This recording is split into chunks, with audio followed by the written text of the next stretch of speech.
బ్రహ్మరాక్షసుడు చంద్రవర్ణుడికి సహాయం చేస్తానని చెప్పాక బ్రహ్మరాక్షసుడు ఒక ఔషధాన్ని తీసుకుని వచ్చి దానిని చంద్రవర్ణుడికి ఇచ్చి, దీనిని తిను, దీని వలన నీకు ఆకలి కానీ, దాహం కానీ, శ్రమ కానీ ఇలాంటివి ఏమీ నీకు కలుగనే కలుగదు, మరియు దీని వలన ఉత్సాహం కలుగుతుంది అని చెప్పాడు.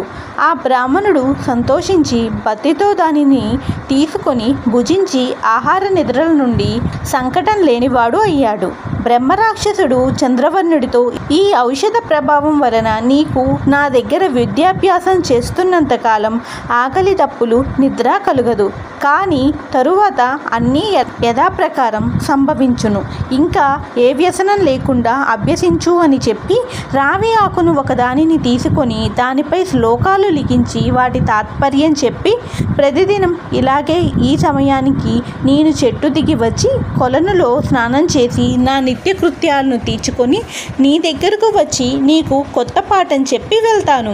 ఆ సమయంలో తప్ప తరువాత మరునాడు ఆ వేళ వరకు నేను నీకు కనబడను. నిర్జన ప్రదేశమని భయపడకు, ఇక్కడ నీకు కీడు ఏదీ కలగదు అను ధైర్యం చెప్పి వృక్షంపై ఎక్కి మాయమయ్యాడు. అది మొదలుగా అప్పటి నుండి ప్రతిరోజు బ్రహ్మరాక్షసుడు చంద్రవర్ణుడి దగ్గరకు వచ్చి శ్లోకాలు లిఖించి ఇస్తున్న రావి ఆకులు తీసుకొని శ్రద్ధాపత్తులు కలవాడై పఠించి అప్పగిస్తూ వాటి అర్థాన్ని, అభిప్రాయ రహస్యాలను తెలుసుకొని సంతోషంగా కాలం గడుపుతున్నాడు. ఈ ప్రకారం ఆ చంద్రవర్ణుడు 6 నెలల వరకు మిక్కిలి పట్టుదలతో బ్రహ్మరాక్షసుడి వలన విద్యను గ్రహించి అసమాన పాండిత్య జ్ఞాన పరిపూర్ణుడయ్యాడు.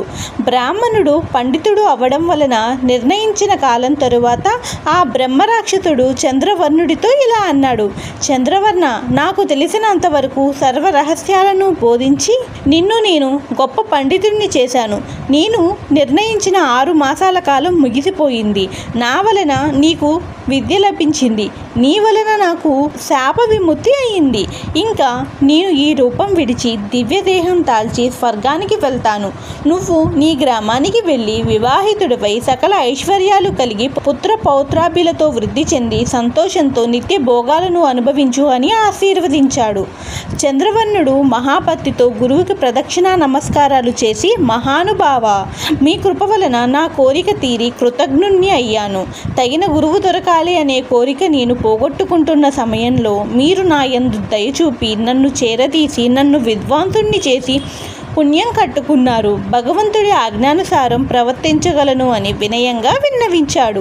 ఇలా వారిద్దరూ మాట్లాడుకుంటూ ఉండగా ఆకాశం నుండి దివ్య విమానం ఒకటి అక్కడికి వచ్చింది. అందులో నుండి వచ్చిన దివ్య పురుషుడు ఒకడు బ్రహ్మరాక్షసుడిని పిలిచి, పుణ్యాత్మక రా, నీ పాపాల నుండి నువ్వు విముక్తుని అవ్వడం వలన నేను నిన్ను తీసుకొని స్వర్గానికి వెళ్ళడానికి విమానం తీసుకువచ్చాను అని చెప్పాడు. ఆ క్షణములో బ్రహ్మరాక్షసుడు ఆ ఘోర రూపం తొలగి అద్భుతమైన తేజస్సు కలిగిన రూపాన్ని పొందాడు. ఆ వింతని చూస్తూ చంద్రవర్ణుడు ఆశ్చర్యపడుతుండగా దివ్యదేహం ధరించిన బ్రహ్మరాక్షసుడు అతనిని దీవించి మహా సంతోషంతో విమానం ఎక్కి స్వర్గానికి వెళ్ళాడు. ఈ విధంగా తన గురువు స్వర్గానికి వెళ్ళిన తరువాత చంద్రవర్ణుడు అక్కడ నుండి స్వగ్రామానికి బయలుదేరడానికి ప్రయాణమయ్యాడు. అప్పటి నుండి అతని ఔషధ మహిమ తొలగి అతనికి ఆకలి దప్పులు కలుగుట ప్రారంభమయ్యింది.